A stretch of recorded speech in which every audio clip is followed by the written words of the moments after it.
on her phone, two digital notes to herself, basically expressing her thoughts and whatnot in digital format on digital paper, journaling, if you would. She didn't send them anywhere. She didn't text them. She didn't email them. She didn't share them with anybody. What she did was write these notes down out on her phone.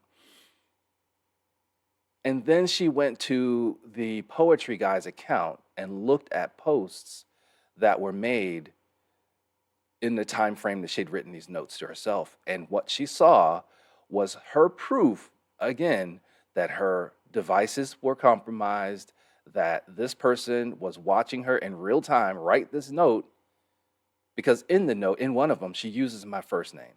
And she feels the response or the post made under this fake account, supposedly, quote unquote, fake account that I created, there was a post or two that responded to that. When it when that when I understood that, I thought, you've got to be kidding me. So when she made this video and posted it and was claiming that she was still a victim of this harassment, this online harasser, and he was really ramping up his harassment, hacking her devices, threatening her, that was her proof. Then it made sense why she never made the video. Because to any rational mind, it's not proof. It just isn't. So what I'm going to show you are those two notes, the posts, and you see what I understood. Okay. So first off, when we talked in June, I did ask her if she knew who any of these people were. And what she told me was that she had discovered the identity of one of the people because she started to believe that they were all being orchestrated by the same person. So, how you go from thinking multiple people are either cyber stalking you or hacking you to it being me behind them all, I still don't know, understand that.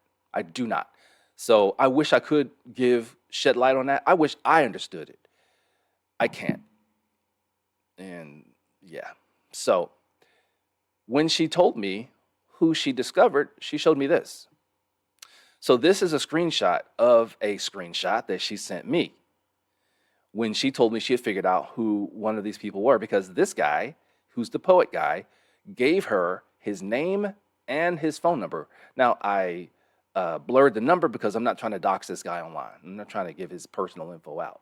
But his screen name, or at least his account name, is called Random Expressions. That is in multiple screenshots of hers that she used for evidence. So there you have it, Random Expressions.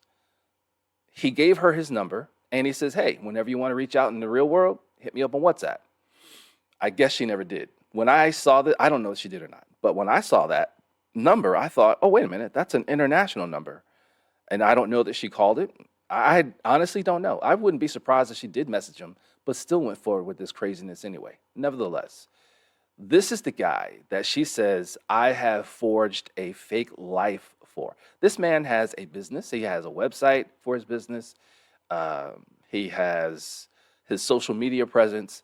It's all based, incidentally, the prefix there, 971, is the prefix. If you were to Google it, just Google 971 prefix, you'll see that it comes up as a prefix for the United Arab Emirates. So that tells me this gentleman is more than likely in the Middle East. She did say he told her that he was from the Middle East.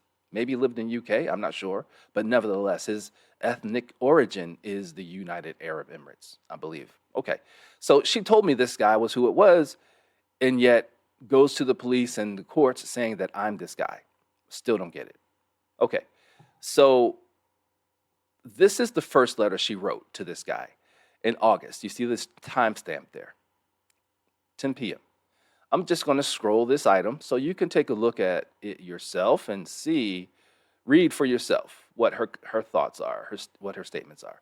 I've read it enough times. I don't really understand the relationship between it and the post that I'm going to show you, but nevertheless, this is what she's claiming as her evidence. And that last little bit of evidence that she never made a video for, sadly.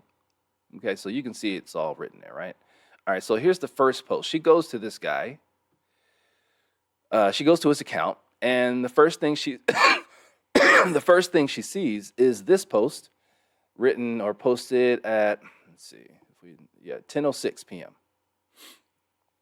I'll ever remain torn between being too clingy and too detached.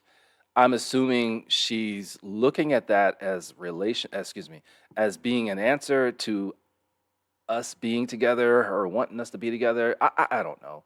Nevertheless, this is what she took as proof to court. I mean, this guy, he posts often on Tumblr. I did quick math. He's got over 22,000 posts. 22,000 posts. Apparently, he started his account in 2017, right? According to her, 4 days before she came to visit me in California. Okay. In 2017. So her claim is also including that while she was visiting me in California, I'm still posting on this account. She said she didn't know this account existed at the time. She never saw. I didn't even have Tumblr in 20. I didn't even know what Tumblr was in 2017. Who did? Nevertheless, all right. In order to have 22,000 posts, you have to be posting every day, roughly 18 to 20 something times a day to come up with that amount of posts, right?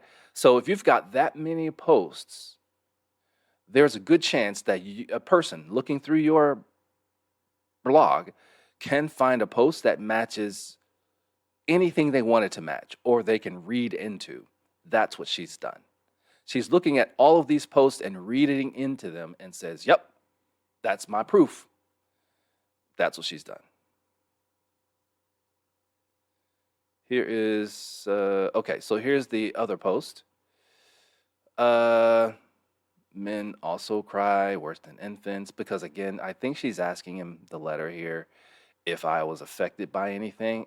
And because this guy posted, men cry. Yup, that's him.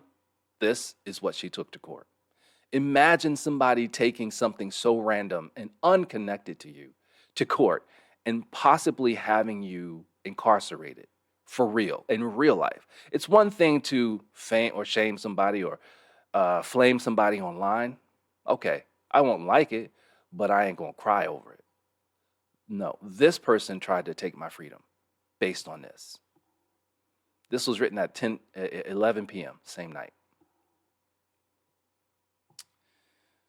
All right, here's the second letter. So this letter here was written at 11:21 p.m. that same night. I'm going to do the same thing. I'm just going to scroll it up. If you care to take a look, you can pause to read it. But there is something really significant in this letter that